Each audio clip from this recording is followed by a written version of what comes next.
안녕하세요. 3월 28일 금요일 마이드라에 오신 여러분들을 환영하고 축복합니다.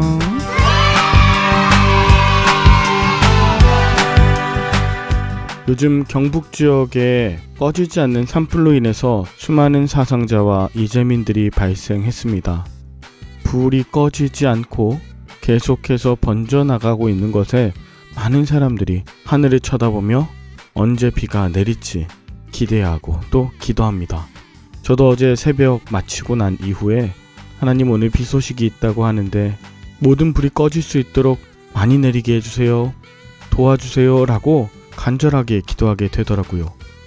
그런데 하루 종일 비는 아주 조금밖에 내리지 않았었습니다.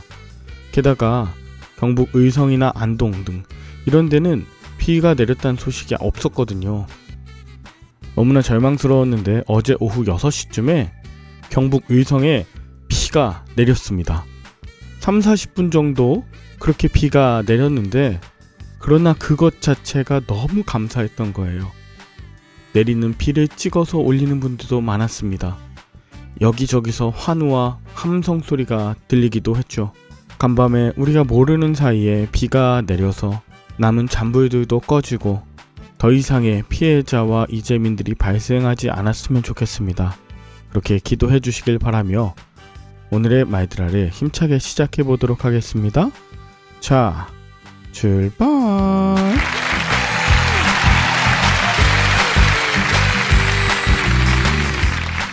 오늘은 마태복음 18장을 묵상합니다. 오늘 본문에는 제자들이 예수께 나와 천국에선 누가 크니이니까? 라는 질문으로 시작하는데요. 예수님께서 하나님 나라에 대해서 말씀하실 때 제자들은 그 나라가 당장 그 땅에 건설될 것으로 생각했고 누가 더 높은 자리에 앉을 것인가를 두고 서열 다툼이 시작된 것이죠. 사람에게는 누구나 다 높아지고 싶은 마음이 있습니다. 그런데 그것이 공동체의 갈등으로 빚어진다. 이러면 굉장히 심각해지는 것이죠. 누가 가장 돋보이는가? 누가 제일 큰가? 제자들이 천국에서 누가 크냐고 질문했을 때 예수님은 천국에 들어가기에 합당한 자는 누구인가? 라고 상대적인 관점을 절대적인 것으로 바꾸십니다. 제자들은 자신들이 당연히 천국에 들어갈 자라 생각하고 누가 큰지를 따졌는데 예수님은 누가 큰 자가 아니라 누가 그 나라에 들어갈 수 있는지 고민하라고 하시는 거예요. 그리고 제자들이 꿈꾸는 권력이나 힘의 논리, 누가 큰가 이런 상대적인 것을 누가 더 낮은 겸손과 또 섬김의 자리에 있는가 라고 환원시키세요. 예수님은 서로가 높아지려고 하는 그들의 마음을 어린아이를 영접하는 방식으로 해결하라 하십니다.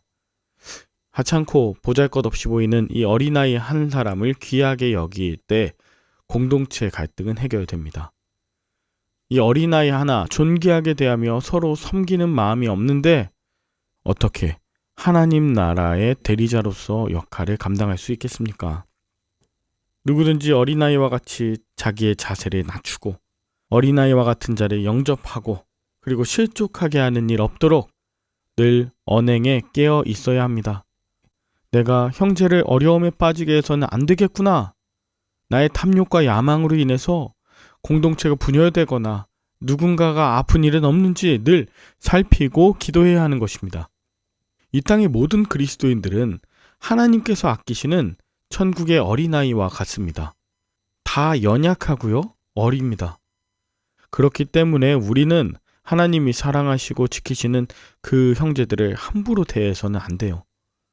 하나라도 잃지 않고 서로를 높여주는 그 마음을 통해서 하나님 나라 공동체, 교회가 온전히 서갈 것입니다. 그럼에도 불구하고 우리가 알지 못하는 사이에 또 의도치 않게 소외되거나 길을 잃고 헤매는 자들이 생깁니다. 마치 양 100마리 중에 99마리가 아니라 길을 잃은 한 마리와 같습니다. 예수님은 그 한 마리 양을 위해서 99마리를 산에 두고 가서 길 잃은 그 양 한 마리를 찾아오신다고 합니다. 왜요? 길을 잃은 그 한 마리 양 왜 잃었는가? 어디가 아픈가? 얼마나 힘들었을까?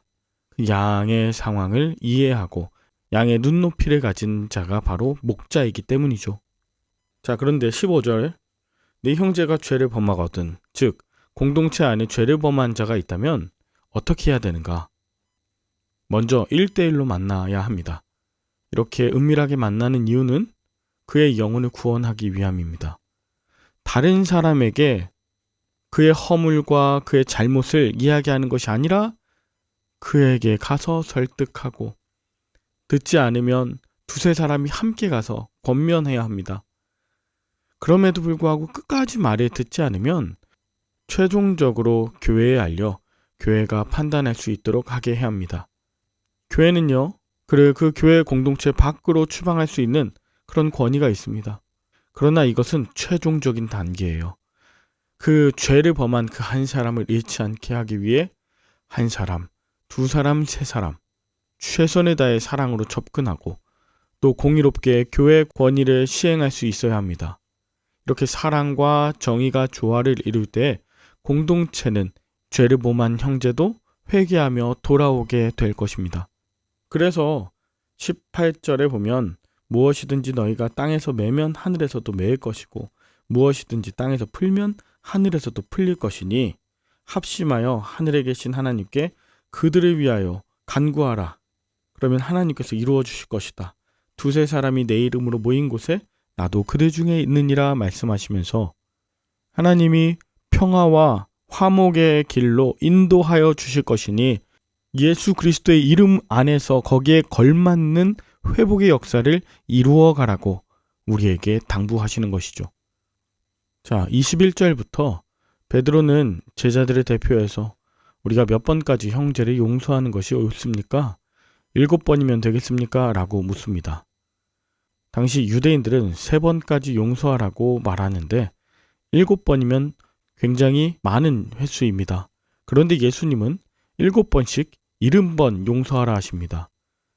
용서의 한계를 정하지 말라는 것입니다. 세상 주류 가치는 보복의 한계를 정하지 않고 끊임없이 피를 흘리며 자신의 유익을 챙기려 하지만 예수님은 사랑과 용서의 한계를 정하지 말고 다음 없는 사랑으로 살려내라고 말씀하십니다. 우리가 누군가를 용서해야 하는 이유가 있다면 그것은 주님께서 우리를 먼저 용서하셨기 때문입니다. 예수님은 한 비유를 말씀하시는데 1만 달란트 탕감받은 한 사람이 겨우 100데나리온 빚진 자 하나를 용서하지 못한 사람이 되어서 자신의 빚을 탕감해 줬던 그 주인에게 용서받지 못했다는 이 이야기를 해 주십니다. 마찬가지입니다. 우리가 예수 그리스도의 십자가 대속이라는 그 값비싼 은혜를 경험하고도 우리 주변에 있는 형제의 작은 허물 하나 용서하지 않는 것을 하나님은 결코 용서하지 않으신다는 것입니다. 하나님께서는 우리가 받은 사랑과 은혜를 잘 기억하고 또 다른 누군가에게 긍휼의 마음으로 대하기를 원하십니다. 마음에 용서할 수 없는 자들이 있다면 직접 미움과 증오의 쓴뿌리를 붙들어 보십시오. 그리고 그것을 우리 주님 앞에 올려드리십시오. 꽁꽁 감춰두지 마십시오. 성령께서 만져주시고 비춰주시고 내 안의 추악함과 연약함을 변화시켜 주실 것입니다. 여러분은 오늘 본문을 통해 무엇을 느끼셨나요? 우리 예수님께서는 저와 여러분들에게 건강한 교회 공동체를 세우길 바라시면서 서로 높여주고 천국에 들어가기에 합당한 자들, 그런 모습으로 살기를 말씀하고 계십니다. 어린아이들을 귀히 여기고 연약한 자를 긍휼히 여기며 나에게 죄 지은 자도 용서하고 죄에서 돌이킨다면 언제라도 다시 품을 수 있는 그런 넉넉한 마음 되도록 기도하라고 요청하시는 것이죠. 우리 마음에 하나님의 은혜가 넘쳐서 저와 여러분들이 섬기는 교회가 서로를 용서하고 또 용서받은 죄인들로 가득한 공동체 될 수 있기를 간절히 축복합니다. 함께 기도할까요? 하나님 아버지, 세상을 살면서 누가 큰가 그것에 관심하다가 교회에 와서도 누가 더 잘났는가, 누가 더 높은가 계급놀이 하는 건 아닌지 돌아봅니다. 하나님, 내 마음을 상하게 하거나 내가 인정받지 못해 마음으로 미워하고 분노하게 만든 자가 있습니다.